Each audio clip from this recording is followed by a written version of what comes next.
half an hour before the vote, the number 10 machine decided they were going to interfere in a whipping operation.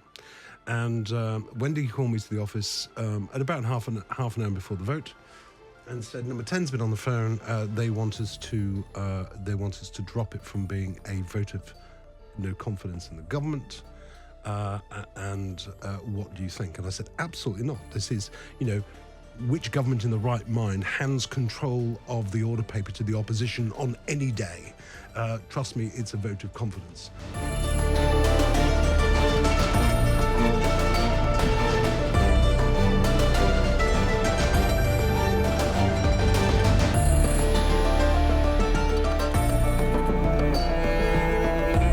Craig Whittaker, Conservative MP for Calder Valley, welcome to your exit interview. You've been an MP since 2010, so first question is an obvious one. Why are you leaving?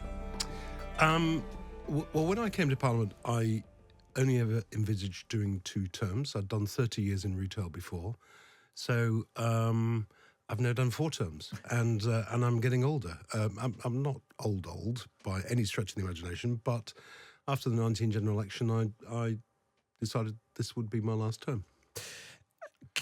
Has the political outlook, the state of the polls, the prospects of individual Conservative MPs, but also the prospect of a Conservative government receding, has that played any part in your calculation? None whatsoever.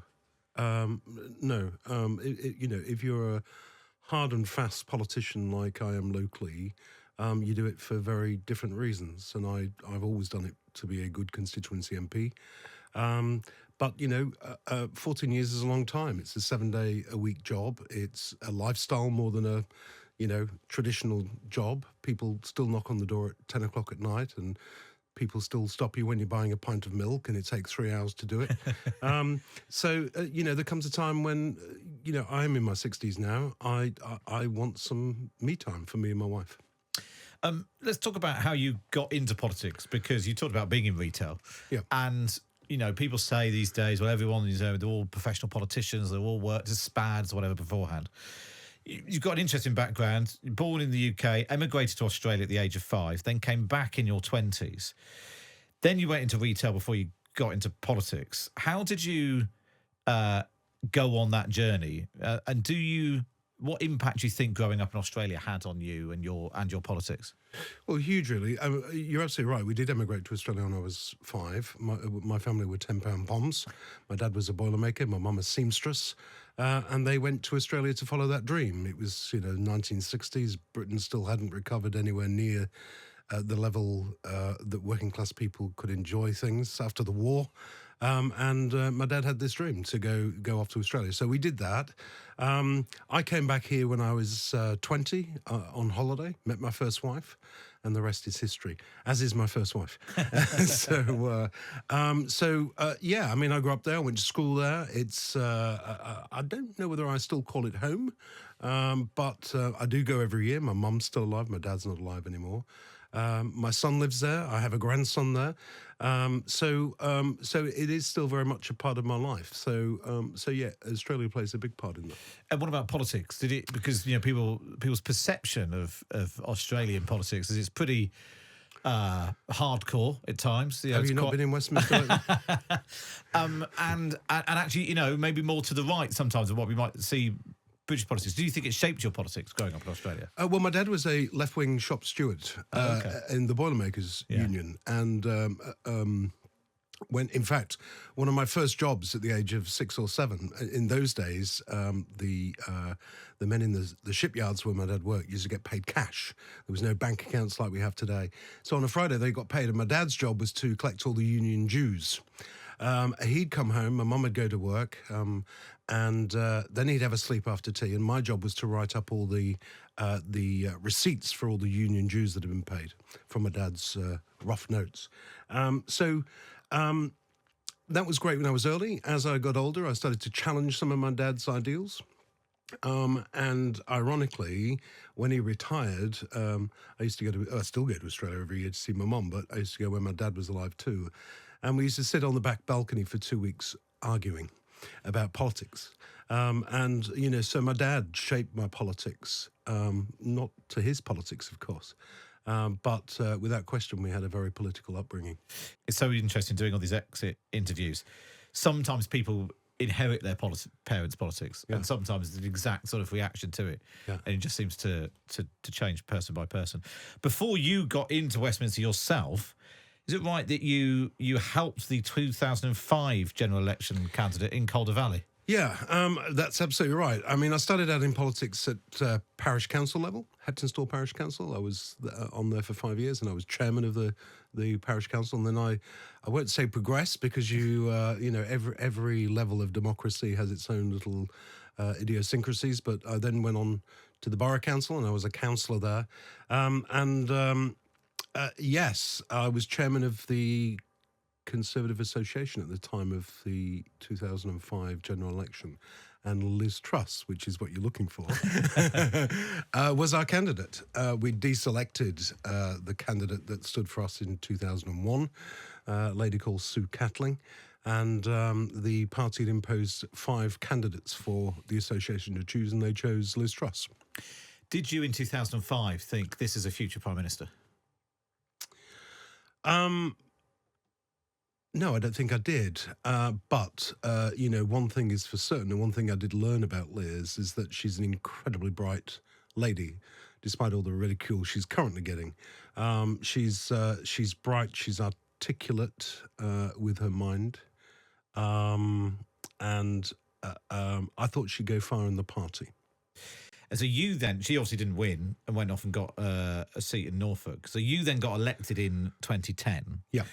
What was that like coming in and, you know, a change election? We don't get them very often, you know, when there is actually a change of government brought about by an election. Coming in 2010, as a Conservative MP, a Conservative-led government, but a coalition, what was that like being part of that intake? Well, it was interesting. I said to you before about different levels of democracy being very different. I'd never experienced Westminster before. I think I'd only ever visited once before, very briefly. Didn't even get a tour. So it was all new. It was an adventure. I always remember from those days the night when we were in Committee Room 14, and William Hague and came in and introduced the new Prime Minister, David Cameron, and the euphoria that was around was something I don't think I've ever experienced anything quite on the same level. Understanding the gravity and the enormity of what needed to be done going forward. Let's look at some of the sort of the staging posts along the way then. So actually during David Cameron's time as Prime Minister, in fact, there was an anniversary just marked recently on the issue of same-sex marriage. I think it was 10 years since the law came into force. You were one of those who argued against that. Yes. On the basis, at the time, you said it could lead to eventually supporting polygamy or three-way marriages. It was more than a decade ago now. Do you think, with hindsight, you got it wrong, or do you think your concerns have been borne out? Well, it's interesting because I argued quite a lot of things back then, and it's interesting that people like the press and yourself pick up on that one little quote, which was probably not the right thing to argue on at the time. But, you know, you've got to understand what we were doing at the time, in my eyes, was we were changing the definition of marriage.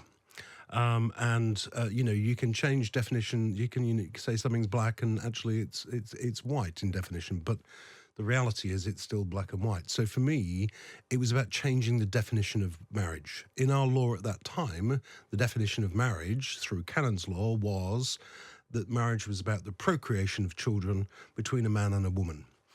So I believed way back then, and I still believe, if you believe that definition of marriage, that objection to it was the right thing to do.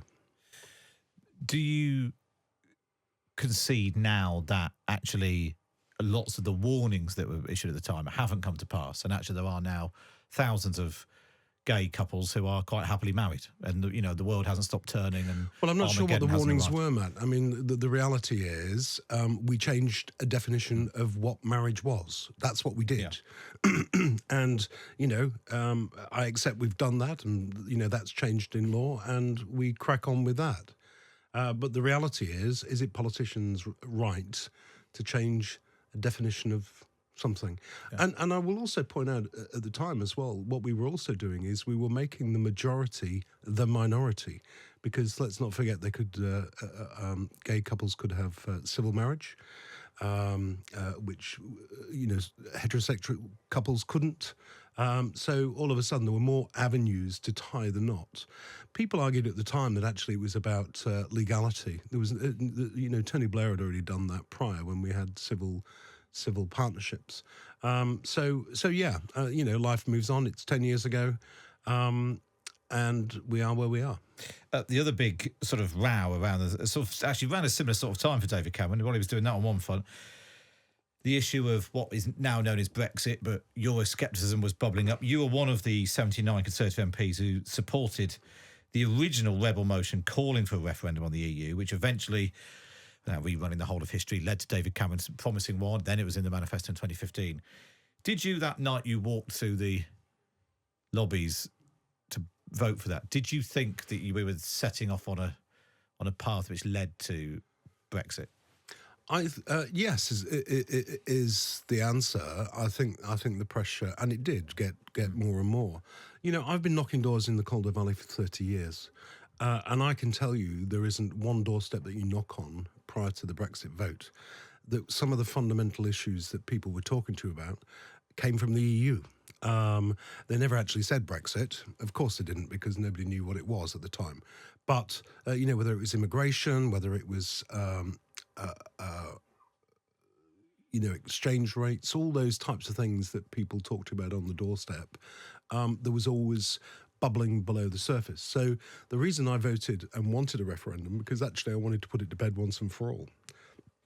I don't believe at the time I ever thought that we would come out of the EU, but I thought, without question, the question needed to be put. You campaigned for Remain in the end, is that right, in 2016? I voted Remain, yeah. Do you think it was a mistake having the referendum and then having Brexit? No, not at all. Look, Brexit, what I've come to understand is Brexit is an evolving process. Brexit will be as good as the people of the UK make it. It's not for politicians to tell business people how to run business. If you look at the Calder Valley has 19% of people in the Calder Valley work in manufacturing. And every single door that I go to and knock on in manufacturers in the Calder Valley have full order books. They're doing really, really well. We've just become the fourth largest exporter in the world. You won't see the press reporting that too much. But there are some real good benefits of Brexit if we choose as a nation to grasp them. What won't help us as a nation is if we keep running over the same arguments, which is what we see happening. 2016 is a long time ago now. You then tell us about how you sort of approached the job as a backbencher and then sort of getting on the front bench into the ministerial government ranks. Which did you prefer doing? Well, it was interesting when I said to you when I first came to when I was first elected to Parliament. It was the first time I'd been to Parliament. Yeah. I'd been a councillor for such a long period of time. I kind of reverted to type, and I became a bigger councillor, if you will. We vote on committees, and I went on the Education Select Committee because prior to that I was the lead member for Children's Services in Calderdale. It was where my comfort zone was. So I really enjoyed doing the committee work. It was great. But then there comes a time when you think, okay, I need to do something different. And that happened for me in 15. And Julian Smith was my whip at the time. And I know for a fact that he said you would make a great whip, but you need to go off and be what we call a PPS, Parliamentary Private Secretary. Which I did for a year, and then I went into the whip's office. And having a bellwether seat like the Calder Valley, you have to work as hard in the Calder Valley as you do down here. So that's why I say to you, it's like a 7-day-week job. So I've always treated them as two separate things, and I've loved being in government. I've never been in government apart from being in the whip's office. I've been in there a few times over the years, but. And I love the whip's office, and I've had some pretty darn good jobs in my time that I've thoroughly enjoyed. But I can absolutely tell you, being in the Whip's office is the best job ever. Tell listeners why that is, because it's still the part, the part of Westminster which is probably the least understood. People think of House of Cards and all of that, and also the fact that if you're a whip, you don't speak in public. So it's only after the event that we find out, sort of what's going on. Take us inside the whip's office. Why was it the best job? Well, ironically, if you become a parliamentary under secretary or a minister, it's quite a lonely job because you probably meet the other ministers in the department once a week, but it's you and your civil servants in your department. That's it. In the Whip's office, you operate it as a team, and because I worked in retail for 30 years, it's very much team operated. So I think that's why I enjoyed it so much. It's good camaraderie. You've got lots of support in there. If you're having problems with somebody will say, "Oh, hang on, give such and such a call," because they know how to deal with this or what have you. So it's a great networking place to be as well. People think, you mentioned the House of Cards, people think it's all about bashing people up and making sure they vote the right way. That's not the case. There's so much to the Whip's office. You're a minister within a department as well, not to do policy, but what you do is when that department has a bill, it's your job as the whip in that department to grab it and get it through the parliamentary processes. You learn so much about parliamentary processes in the Whip's office because, that's what dictates your everyday life. The running of the floor of the House, sitting in the chamber and just watching and understanding what's going on, making sure the opposition don't hijack something, making sure your own side doesn't hijack something, more to the point. So there's lots and lots of different activities that go on there. And of course, the biggest thing is, you do have a flock, what we call a flock of people that you encouraged to vote the right way, but you're also quite often the social worker as well. People forget MPs are like everyday people. We have the same issues. We have marriages, divorces, sick family, parents who are dying, all those things that happen in everyday life. And a whip tries to help and manage that process with the individual MPs as well. Do you think, given it was back in 2015 when Julian Smith first approached you when he was the chief whip, do you think MPs are getting more rebellious, more independent-minded, more self-centred in the "I want everything my way" or not at all? I don't quite like this, so we should get rid of the leader. It's all got very volatile, I suppose is the word. Has the mindset of MPs changed? So it's more about them than it is about the collective group? You've got a lot of MPs that don't have a backbone. I'll go as far as saying that. I mean, the problem today is social media. Even when I first started in 2010, social media was only just I think we had Facebook. Yeah. It was just ticking off. We still got, mail that was like a foot high through the traditional letterbox. Now, my office gets 2,500 emails a week as a minimum. So it's a very, very different thing. So I think MPs are under a lot more scrutiny, good and bad, because quite often with these pressure groups, these campaigns, it's quite often he who shouts loudest. Doesn't mean to say it's the majority view. And a lot of MPs don't quite understand that, I think. So I think they're pressurised into doing things they wouldn't normally do if they were loyal. And I think that's part of the process as well. But, the Conservative Party is not the only party that's happening to. No, that's why I said MPs in general. Yeah, absolutely. I mean, if you speak to any of the Labour MPs, they're under very, very similar types of pressure. And it's even worse if you're a female, unfortunately, because, these keyboard warriors, whilst they attack us men generically, for some bizarre, strange reason, they seem to think that women are easier targets, and it's awful. It's one of the things that's come up a lot, actually, during the exit interviews, has been the threats, the menacing behaviour towards MPs. Have you experienced that? Yeah, absolutely. We've had 2 already gone to court this year. This year? This year, yeah. Last year I had a stalker. No, that was frightening. I say it was frightening. I didn't know I had a stalker, but it came about. This woman apparently wanted to marry me. She'd written 70 journals all about me. She knew where my kids lived. She had the addresses of my children. She knew my wife's name. She bought a wedding dress and had it hung up in the loft. And in these journals, I mean, she's locked up now. She's mentally ill, obviously. Not because she wanted to marry me, Matt, of course, but yeah, that was quite frightening. Not particularly for myself, but for my family. Whilst I'm down here in Westminster, my wife's at home by herself. Yeah, of course. I'm often on the phone and the doorbell will go and it'll be somebody wanting to speak to me, and it's quite late at night. And if people really thought about it honestly and openly, they probably wouldn't do it. But I think because I've been involved in the community for so long, they almost feel as though they can. So whilst I find it okay, well, no, I don't. But whilst I would accept but the pressure, this again has come up a lot. The impact on family. The other thing that's come up actually a few times is people saying that when they've shared their own individual experience, other MPs come up and say, well, I've had a similar thing. We don't really know. I think that some have suggested even the Speaker should sort of commission some research to sort of pull it all together. We don't really know all the gory details, but just the scale of arrests, charges, convictions of people threatening, abusing, stalking MPs. I'm not sure what purpose would it serve. Yeah. It's all right doing all these things, but unless there's a purpose at the end of it, then okay, we may be letting the public know that MPs get, I don't know, 100 threats a year or whatever it is. But what's the use? What's the purpose? It could go the other way. It could make people do it more often. Well, if it's okay for them to do it, I'll do it too.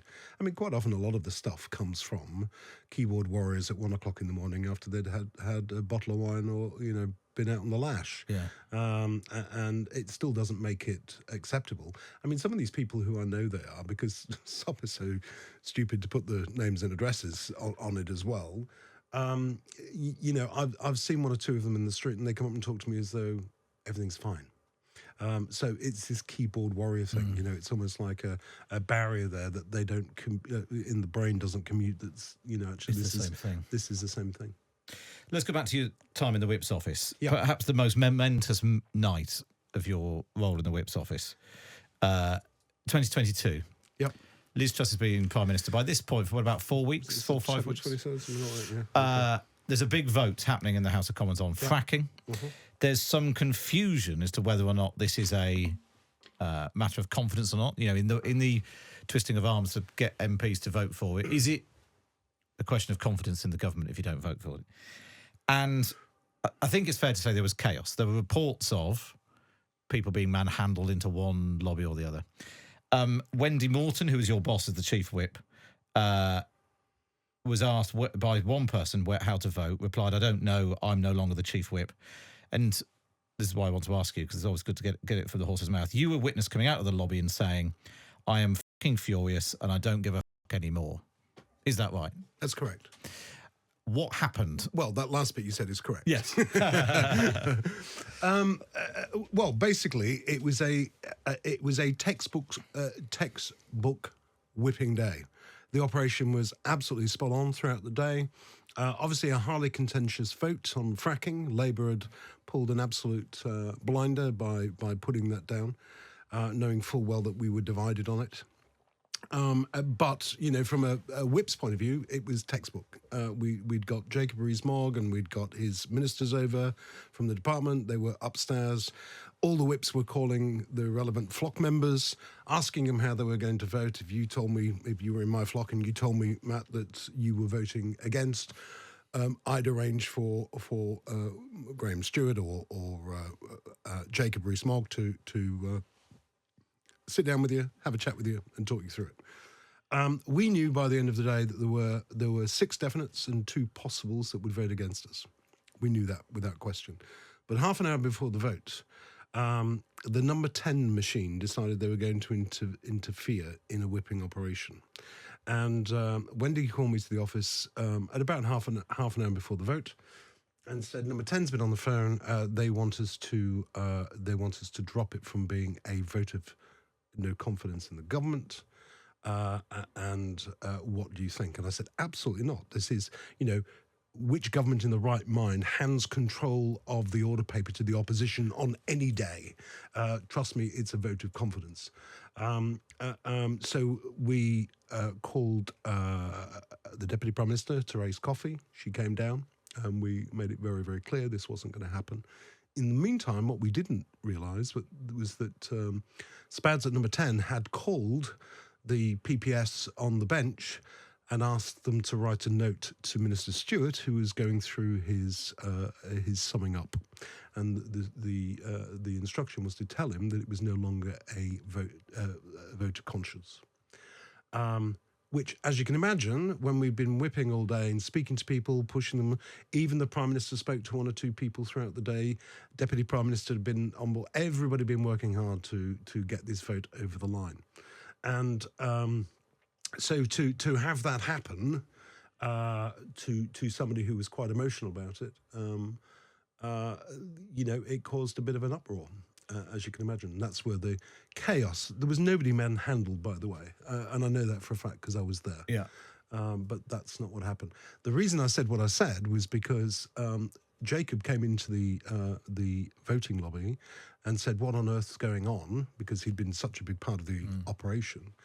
And I explained to him, and he said, "I will go and get Graham Stewart to do a point of order and put the record straight."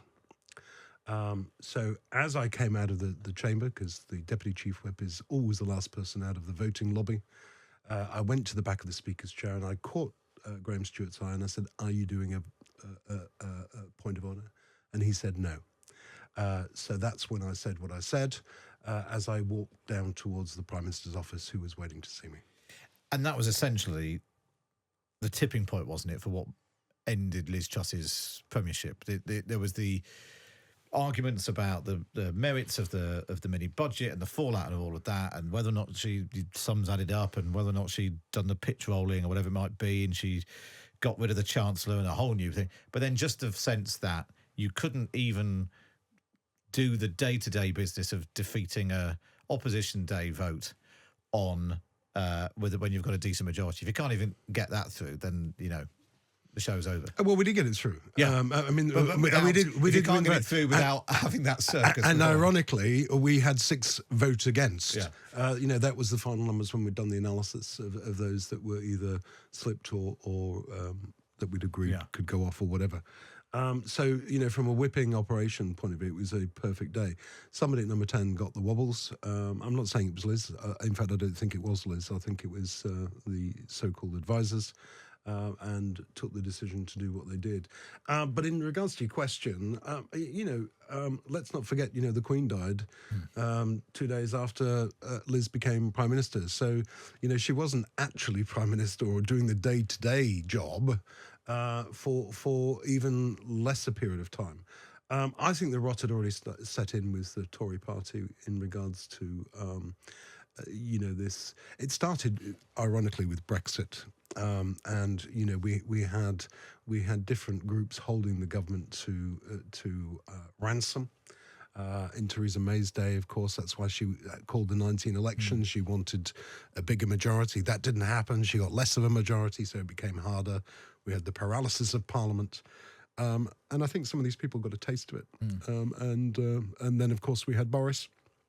And we all know what happened under Boris in regards to, people getting and doing whatever they wanted to do. And by the time we got to Liz, I think the party was ungovernable. Well, let's turn our attention then to some of the classic exit interview questions. We'll start by summing up your various bosses in a word.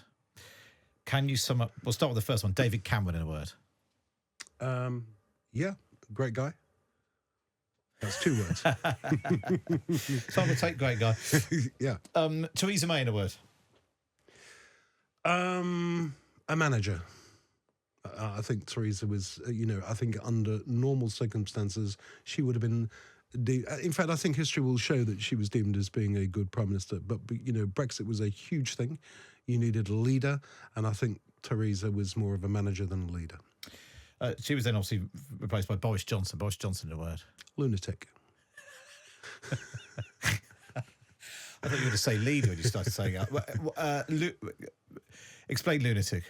Well, it's interesting, isn't it? Because somebody said to me the other week, Boris was a great leader. Boris had the potential to be a great leader. Margaret Thatcher was a great leader. She had a huge majority too. The only difference is she did something with that majority and made a huge difference to our country.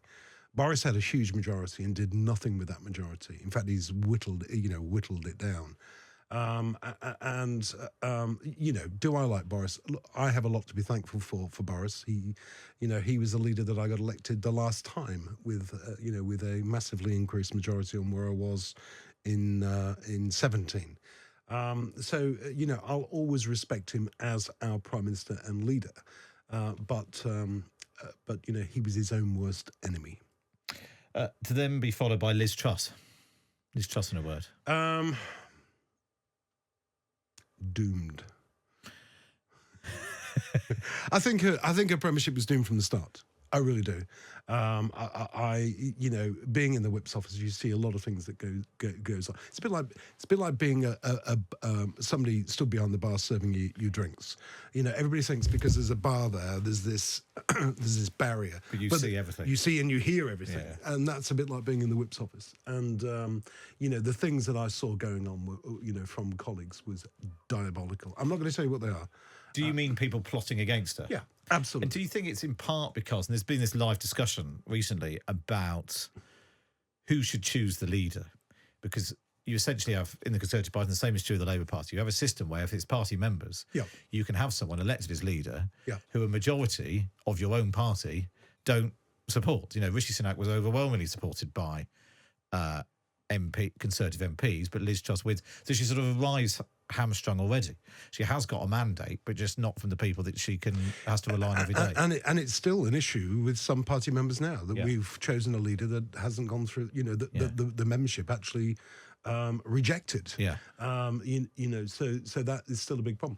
Look, I'm for people even think the membership process is not democratic enough. But I think, without question, if we do away with the process we currently have, where members don't choose our leaders, then we're in real trouble. Finally, then, Rishi Sunak, in a word. Steady Eddie. Is he doomed in the same way that there's just no way back from everything that's gone on before?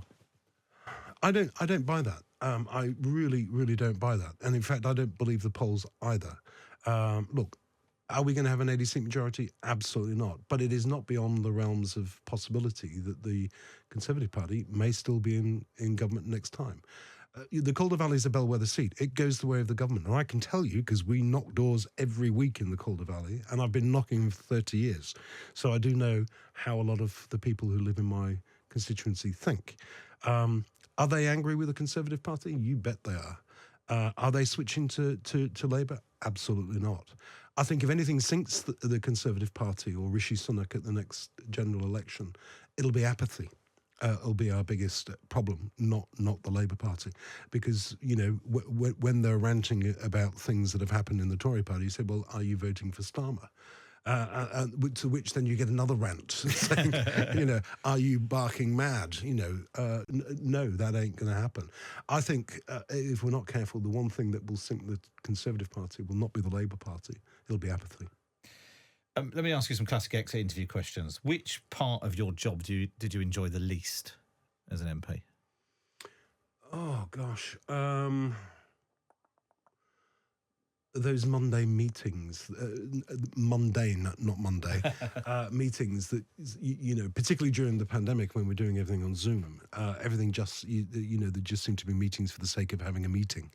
I've always hated those, whether it was in local government or national government. Without question, there are hours and hours of my life I will never get back. So. Would you recommend the job to a friend or family or someone you cared about? Yes, I would. Look, despite how it has changed, and I'm sure